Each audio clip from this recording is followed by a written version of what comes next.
ના whip cream, ના custard powder, ના મિલ્ક પાવડર. આપણે ખાલી 1 કપ ફ્રેશ ક્રીમમાંથી આપણે ઓરિયો આઈસ્ક્રીમ બનાવીશું. પરફેક્ટ અને એકદમ ક્રીમી રહેશે આઈસ્ક્રીમ. બહુ જ મસ્ત લાગે છે આઈસ્ક્રીમ તો એકવાર ચોક્કસથી ટ્રાય કરજો. એકદમ ટેસ્ટી બનીને તૈયાર થઈ જાય છે. હાય ફ્રેન્ડ્સ, આજે હું શેર કરીશ તમારી સાથે 2 કપ દૂધમાંથી ઓરિયો આઈસ્ક્રીમ બનાવવાની રેસીપી. તો અહીં આગળ 2 ઓરિયો બિસ્કિટ લઈ લીધા છે આપણે અને 1 કપ દૂધ લીધું છે. હવે આપણે એને ગરમ કરી લેવાનું છે પહેલાં. તો અહીંયા જાડા તરિયાવાળું વાસણ લીધું છે, એમાં થોડું પાણી એડ કરી દીધું. હવે દૂધ એડ કરી દઈશું આપણે. તો અહીંયા આપણે દૂધ ગરમ કરવા મૂક્યું છે ને એમાં 2 થી 3 ટેબલ સ્પૂન જેટલી ખાંડ એડ કરીશું. વધારે એડ નથી કરવાની, નહીં તો આપણે ઓરિયો ગળ્યા જ આવે છે એટલા માટે. હવે આપણે સરસ એવું ગરમ થવા દેવાનું છે. ઉકાળી લઈશું એને પહેલાં આપણે. તો અહીંયા ગરમ થાય છે ત્યાં બીજું 1 કપ દૂધ છે ને એને આપણે ઓરિયો સાથે મિક્સ કરવાનું છે, પછી એડ કરવાનું છે. તો અહીંયા આગળ આપણે ઓરિયો બિસ્કિટ લઈ લીધા છે 2 પેકેટ, એને તોડી લઈએ. તો અહીંયા આગળ ઓરિયોને આપણે કાઢી લીધા છે. હવે મિક્સરમાં એડ કરી અને પીસી લેવાના છે ઓરિયો બિસ્કિટને આપણે. તો ઓરિયોને મિક્સરમાં એડ કરી દઈશું આપણે. તો અહીંયા 2 પેકેટ મેં લીધા છે ઓરિયોને. હવે પહેલાં એમને પીસી લઈશું આપણે એને. તો હવે આપણે પીસી લીધું છે, તો ચેક કરી લઈશું. તો આ રીતના આપણે પાવડર તૈયાર કરી લેવાનો છે, જોઈ શકો છો સરસ એવો. હવે આપણે એની અંદર 2 tablespoon cocoa powder add કરીશું. હવે એની અંદર આપણે થોડું દૂધ એડ કરીને સરસ એને પેસ્ટ જેવું બનાવી લઈશું. એક આપણે પીસતા જઈશું થોડું એડ કરીને. બધું એડ કરી જ દેવાનું છે, પણ થોડું એડ કરીને પીસતા જઈશું આપણે. તો એકવાર જો આપણે દૂધ એડ કરીને પીસી લીધું છે, તો આની અંદર કોકો પાવડર એડ કરીને પીસવાથી ગાંઠો ના પડે છે. હવે બીજું દૂધ એડ કરી અને આપણે પીસી દઈશું સરસ એવું.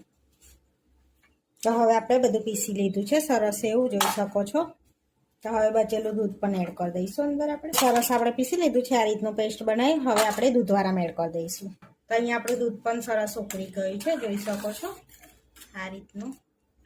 તો હવે આપણે ઓરિયો વાળું મિલ્ક એડ કરી દઈશું, પીસેલું અંદર મિક્સ કરી દઈશું સરસ એવું. અને ઠીક થાય ને ત્યાં સુધીને આપણે એને ઉકાળવાનું છે સરસ એવું ધીમા તાપે. આપણે કન્ટિન્યુઅસ હલાવતા રહેવાનું છે, જેથી નીચે ચોટે પણ ના.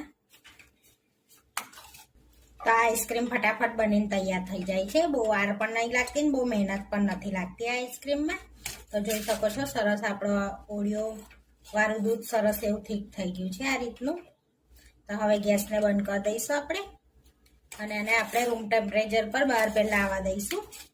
ઠંડુ કરી લઈશું, પછી ફ્રીજમાં મૂકીશું એને આપણે.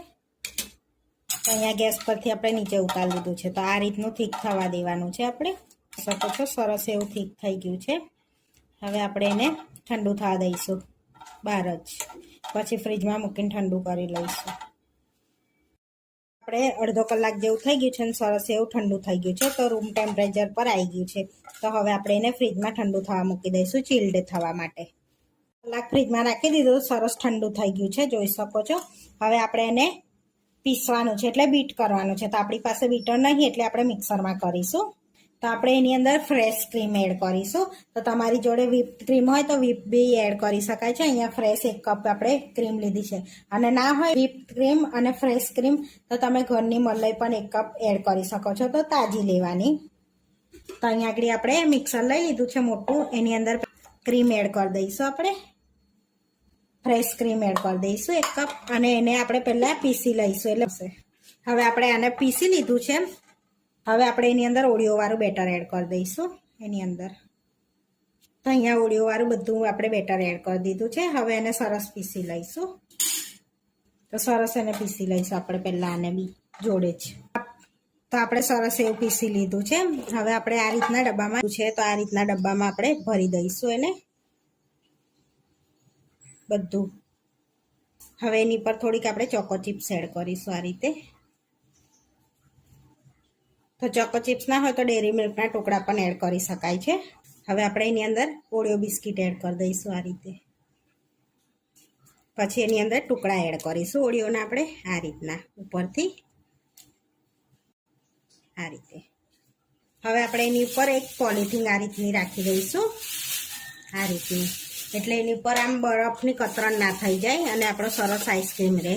હવે આ રીતે પેક કરીને આપણે ઓવરનાઇટ માટે એને સરસ એવો સેટ કરી લઈશું. આપણે સેટ કરે આઈસ્ક્રીમને ઓવરનાઇટ થઈ ગયું છે, તો હવે આપણે સર્વ કરી લઈશું. એકદમ સરસ એવો આપણો આઈસ્ક્રીમ રેડી થઈ ગયો છે સેટ કરે. તો હવે આપણે આ રીતનો સ્પૂન લઈશું આઈસ્ક્રીમ નીકાળવાનો, એનાથી આપણે આઈસ્ક્રીમ નીકાળી લઈશું આ રીતે. તો આ રીતે આપણે આઈસ્ક્રીમની જેમ નીકાળી લઈશું અને આ રીતે વાડકીને આપણે સર્વ કરી લઈશું. તો બીજો પણ આપણે સર્વ કરી લઈશું આ રીતે. હવે આપણે અહીંયા સર્વ કરીશું તો ઉપરથી થોડીક ચોકો ચિપ્સ એડ કરીશું આ રીતની. હવે આપણે એક ઓરિયો બિસ્કિટ લઈ લઈશું આ રીતે અને સર્વ કરી લઈશું. તો આપણો એકદમ ટેસ્ટી ઓરિયો આઈસ્ક્રીમ બનીને રેડી થઈ ગયો છે. આવા વિડીયો જોવા માટે મારી ચેનલને સબસ્ક્રાઈબ કરો, લાઇક કરો અને શેર કરો અને તમે જરૂરથી ટ્રાય કરો. ફરી મળીશું નવા વિડીયોમાં. કોમેન્ટ કરીને જરૂરથી જણાવજો કે તમને આ મારી રેસીપી કેવી લાગી.